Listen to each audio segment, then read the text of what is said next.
Welcome back. One final point before we go tonight.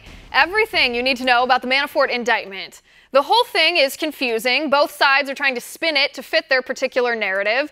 Democrats are trying to say, I told you so, there was Russian collusion. And Republicans are trying to say, nothing to see here, trying to make everything seem innocent. Well, here are the facts, and here's what you need to know to understand the whole thing.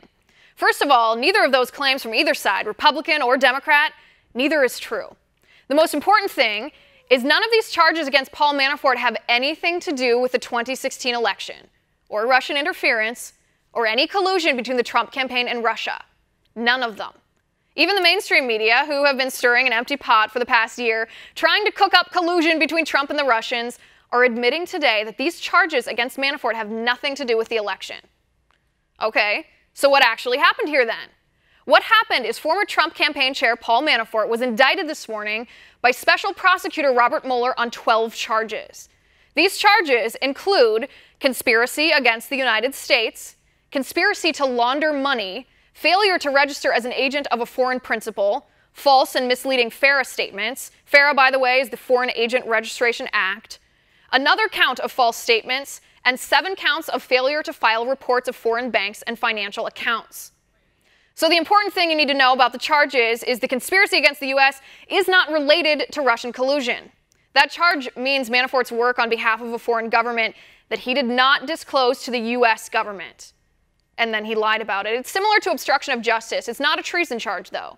So those are the charges in a nutshell. And they are serious charges, and Manafort deserves to be indicted for them, but they are not new. These are financial crimes reaching as far back as the early 2000s. The only part that happened during Trump's campaign, as far as we know right now, is Manafort lied to federal investigators during that time. The rest of the crimes were committed years ago, and the FBI was aware of Manafort's sketchy behavior, likewise, years ago. Of course, President Trump, when he was candidate Trump, should have vetted Manafort better, but to Trump's credit, he did fire Manafort when he found out about Manafort's ties to the pro-Russian Ukrainian president and all Manafort's dirty money tied up in this mess. It's also worth noting when Manafort emailed the Trump campaign and offered his services as campaign manager for free, reports say it was Ivanka Trump and Jared Kushner and Tom Barrack who pushed Trump to accept the offer. More on that later, probably. Meanwhile, another Trump campaign advisor named George Papadopoulos pled guilty today to making false statements to the FBI related to his connection to Russia. This one is actually more serious than Manafort's indictments as it relates to the Trump administration, but I'm still not sure this is a smoking gun of any sort.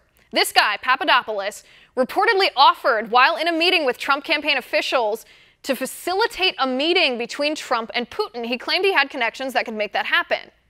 It never happened. Reportedly, the Trump campaign responded with caution and skepticism, another credit to them. This may be a case of attempted collusion between the Russians and Papadopoulos, but it doesn't sound like any collusion between the Trump campaign itself and the Russians. Stay tuned as we find out more about this. Finally, and this is probably a large enough issue that we'll be digging into this later in the week, why does Special Prosecutor Robert Mueller have the sweeping and seemingly unlimited power to indict people on charges that have nothing to do with Russian interference in our election? Clearly, Manafort is sketchy. All indications point to the fact that he probably committed these crimes, even though he pled not guilty in court today. But Mueller himself was appointed to investigate Russia's influence in the 2016 election, not to find crimes his FBI failed to bring to charges from years ago. This scares me. A man appointed because of politics. Remember, Mueller was appointed after former FBI Director James Comey was fired by Trump, and Comey leaked notes on his meeting with Trump to the press.